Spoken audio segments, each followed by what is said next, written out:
The downward spiral of Nick Cannon. Corny, unfunny, not talented. You guys know who Nick Cannon is? These are some of the most common things you will hear whenever people are talking about Nick Cannon. I like These Nick people Cannon. are even more enraged to find out that he has 12 kids with 6 different women.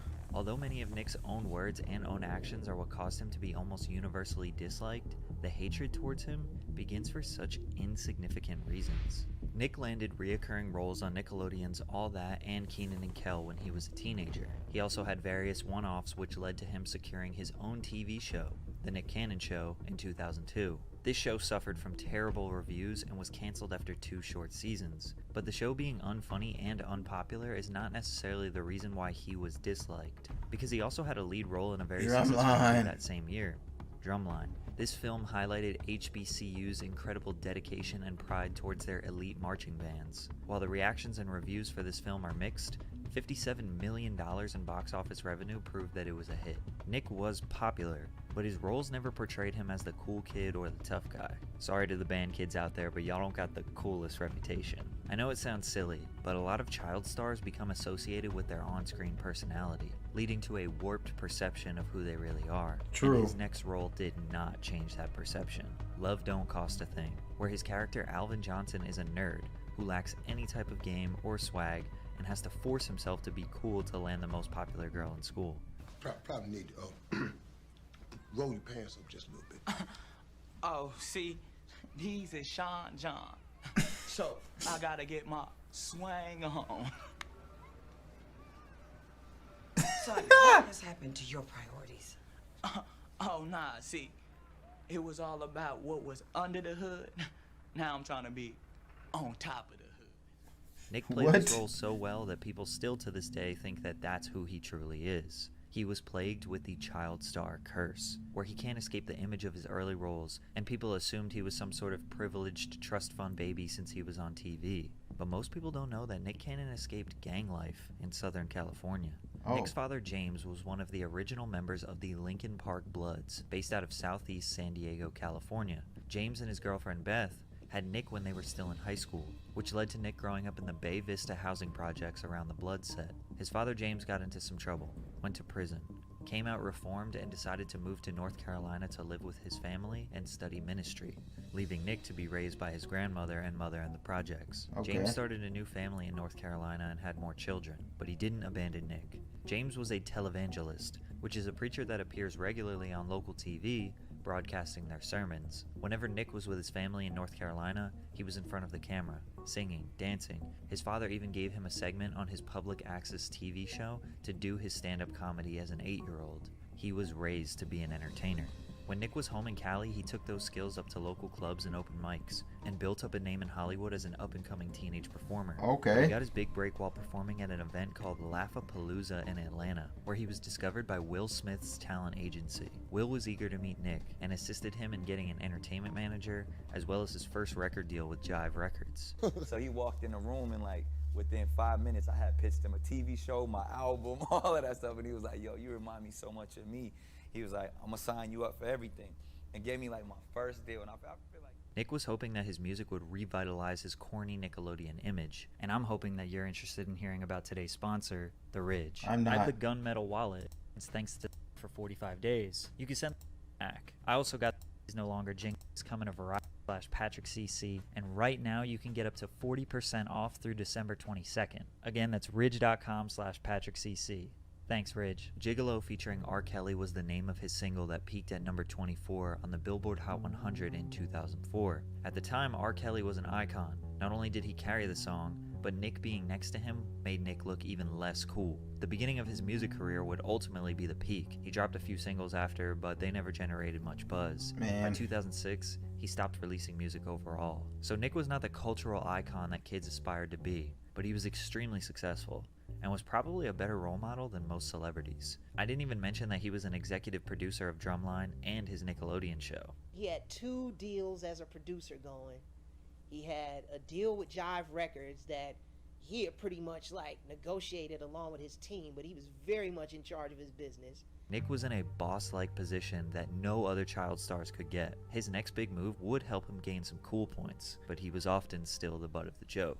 Wild and Out is easily his most notable creation, which is a sketch comedy and improv game show that had celebrity guests each episode. It was a destination place for fans of comedy and hip-hop. The show has been running since 2005, with over 20 seasons. Nick decided that he didn't want all the success for himself. He had Will Smith reach down and bring him up, so he was going to do the same for others. A lot of people forget how many careers Nick helped to amplify by starting this show. Cat Williams, Pete Davidson, DC Young Fly, Taylor Killam, Timothy De La Ghetto, Keon Crockett, D. Ray Davis, Mikey Day, and many others. Nick was the host and producer, so he was very often the punching bag. And in comedy, anything goes, so they never held back. Nobody ever considered Nick to be the funniest or the most talented on the show. He still took it in stride, because he just secured a crown jewel as a wife, Mariah Carey. Just a few weeks after meeting, Nick proposed to the 220 times platinum superstar. It was hard to hate on Nick now. He was winning. He may be an easy target for jokes, but he was now a 10-year veteran and undeniably successful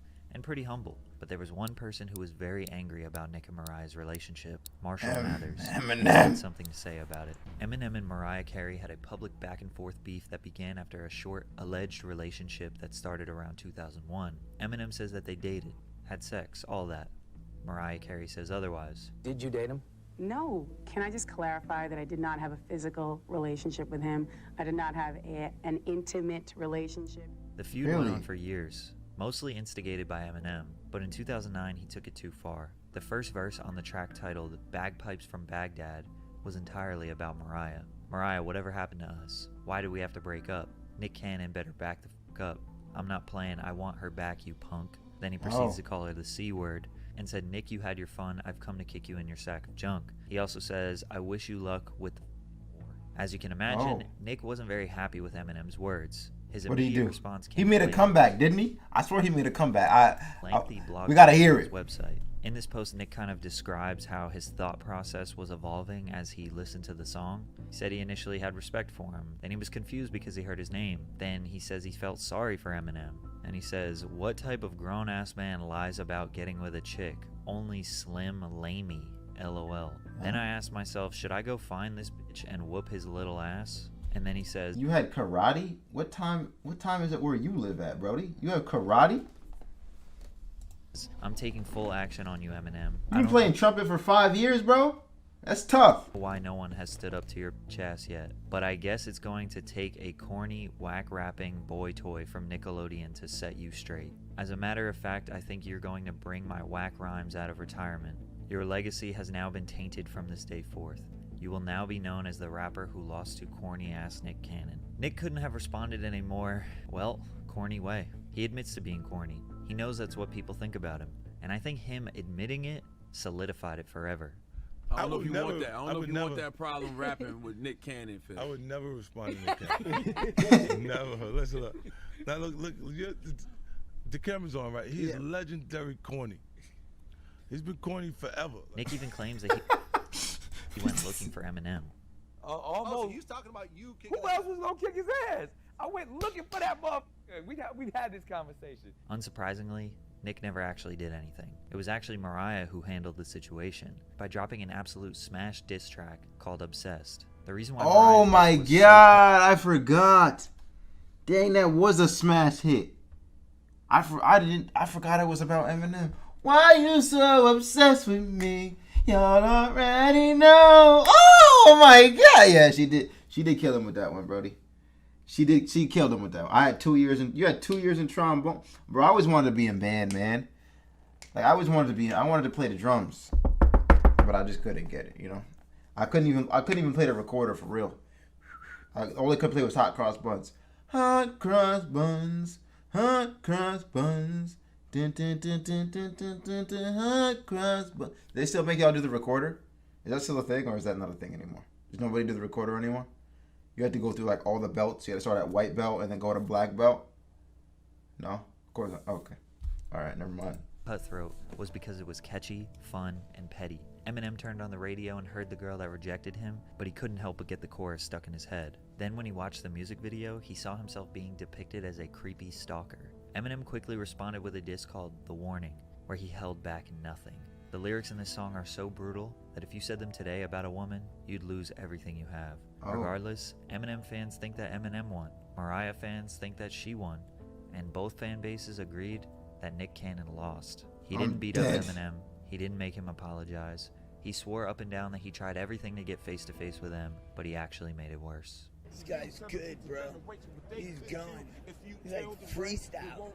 Someone should sign this guy. This was Nick's attempt at promoting his new record called White People Party Music. Nick posted this photo on Instagram. It's official. I'm white. Hashtag White People Party Music. In stores April 1st. Dude, go get it. Join the party. Hashtag good credit. Dog kissing. Beer pong. Farmers markets. Fist pumping. Cream cheese eating. Angry people claim this is whiteface. This is a double standard. Because if a white person did this, it would get them canceled forever. But many other people pointed out that whiteface isn't actually a thing. Blackface is offensive because in the entertainment industry, white people used to paint themselves black and act in a very discriminatory and derogatory manner for other white people's shameful entertainment. There is no history of whiteface, and most white people were not actually offended, but everyone, no matter what race you were, agreed that it was unfunny, annoying, and did not make them want to listen to his album. In fact, didn't he even even know he deleted listened it to off an all album. platforms to this day. Oh, He also man. said this. Anything racist happened to you recently? I don't really look at it like that because I'm the racist. You're the racist. I'm very racist. I'm blatantly Please tell us racist. why. Example. I've never heard someone so proud of it before. I am proud to be racist. Okay. I mean, because when you think about what racism actually is, or a racist, is one who believes their race is superior over certain things. Okay. You know what I mean? There's certain things that I believe my race is superior at. For example? Sex category. It's tough to tell if this is a joke or not because there's clearly an edit made in the video. You can see when Rosenberg asks for an explanation, there was something redacted, but people didn't think it was a joke. They just used that as a justification to hate Nick Cannon even more. What? Nick and Mariah got divorced in 2016. There was no drama, bad blood, or a messy story. A clean break. Just 3 months after they divorced, he already had another child named Golden Saigon with Brittany Bell. But for the next 3 years, Eminem was living rent-free in Nick's head, despite the fact that Nick was making huge money moves. Wild 'N Out was over a decade old and still successful. He had become the chairman of Nickelodeon and helped them revive their Teen Nick brand. He was the host of America's Got Talent, had a deal with Viacom that allowed him to produce any show he wanted on VH1, MTV. Really? He had a production deal with NBC, had an extensive list of roles in TVs, movies, shorts, comedy specials, you name it, Nick Cannon has done it. But he still wanted to get at Eminem. Everybody knows I would love Eminem to be on Wild 'N Out. Y'all go convince Marshall. Then over the years, he was constantly rehashing the old Mariah story on various podcasts, talking about how he really wanted to beat up Eminem. Eventually, it got M's attention, and he responded on a song with Fat Joe called Lord Above. I know me and Mariah didn't end on a high note, but that other dude's whipped, that pussy got him neutered. Almost got my caboose kicked. Full quit, you not gonna do shit. I let her chop my balls off too before I lost to you, Nick. Then Nick responded with not one, not two, but 3 diss tracks of his own. Ain't no coming back, that's a fact, this the invitation. Told Joe to lean back, don't get hit with this retaliation. To be the king of the rude, ludicrous, lucrative lyric. Now all you do is just cry like you got Tourette's and hysterics. Maybe it's your mommy issue. I see why you hate us, pretend you love us, but you really jealous. Wanna be brothers, Christopher Columbus. Nick Cannon trying to act tough on a record just doesn't really work for him. Right? He said the only reason he dissed Eminem was for the sport of hip-hop, and ultimately to get him on his show Wild 'N Out. He thought he was about to ignite a back-and-forth rap beef, but Eminem never responded. Well, he did tweet that he demanded an apology from Nicholas. Of course, Nick didn't apologize made my to Eminem, gardener but jealous. he did apologize to a different group of people for some comments he made on a podcast a few months later. Nick posted a Cannon's Class podcast episode with Professor Griff. Griff was an ex-member of the rap group Public Enemy, who got kicked out of the group in the 80s for making anti-Semitic comments. The main comments that got him fired were, And we're defining who the Jewish people are, because I feel like if we actually can understand that construct, then we can see that there is no hate involved. When we talk about the lies, the deceit, how the fake dollar controls all of this. Nick then goes on a long tangent about how non-melanated people lack the power of the sun, and out of jealousy they decided to become soulless savages who destroy people of color. And he discussed how he feels about the powerful people who control this country and was accused of spreading conspiracy theories. Viacom released a statement. While we support ongoing education and dialogue in the fight against bigotry, we are deeply troubled that Nick has failed to acknowledge or apologize for perpetuating anti-Semitism,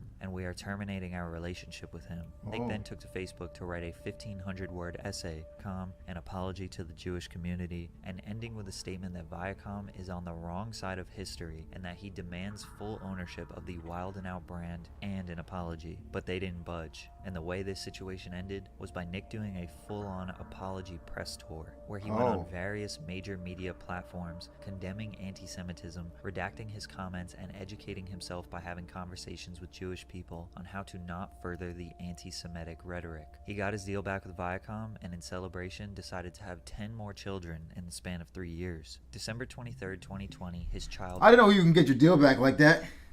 I didn't know. I didn't know. I really didn't know that after you lost your deal, you can just get it back. That's good to think about. Powerful queen. In case I say something dumb one day, guys, and YouTube's just like, you're gone. I just all I gotta do is go around and apologize. Just remember this moment. I'm gonna do exactly what he did. I'm just gonna go around and apologize on every podcast. Be like, I'm sorry. I didn't mean to say it. Yeah, that's all I really got. I really don't got too much, I really don't got too much. Was born to mother Brittany Bell. 6 months later, his children Zion Mixolydian and Zillion Air were born to mother Abby De La Rosa. Then just 2 weeks after that, he had another child named Zen, born to mother Alyssa Scott, who unfortunately died of brain cancer just 6 months later. In June of 2022, 1 year later, he had his child Legendary Love with mother Bree Tiesi. Then September 14th of this year, he had child Onyx Cole with mother Lanisha Cole, and 2 weeks after that, he had another child, Rise Messiah, with mother Brittany Bell. It's also been announced that he's expecting another child with Abby De La Rosa and another child with Alyssa Scott. So Nick is basically getting 3 different women pregnant at the same time. They seem like they're down for it. Like, you know what I'm saying? Like, they seem like they have no issues. So I'm wondering why. That's my question. They seem like they have no issues. So why is the internet having issues with it? You know what I'm saying? Like, 2 years in a row. Now, he's been subject to a lot of criticism for his procreation, but not enough criticism on the choice of these kids' names, though. He's made it very clear that this is his intention. He wants to have this many kids, and he sees this as a blessing. I know you said you won't call him a bad dad, but I will. He's not a good father. He may be kind to them and give them all the financial security and things they'll ever need or want, but he'll never be able to give them the attention and hands-on love they need. Nick has assured people that when he isn't working, he's spending all his free time with his kids and giving them the love they need. I mean, he better keep working because he's gonna need like $100 million to make sure these kids live a good life. But I'm sure these kids will be grateful he amassed a fortune for them. I only saw my dad once every other week for my whole life, and I love him. People aren't quick to defend Nick Cannon. That's crazy. Like, most dads not there, so like, bro, I'm telling you, they will be perfectly fine. And then like the whole like dad's not there thing is not new. Like it's not like suddenly it didn't suddenly come about. Like, it's always been like that. Like, dads would just leave the house, go to work all day, and come home when the kid's asleep. You know what I'm saying? Like, they'll be perfectly fine, bro. Have an extensive artistic catalog that is universally what? Like, what? He should be home all the time doing what?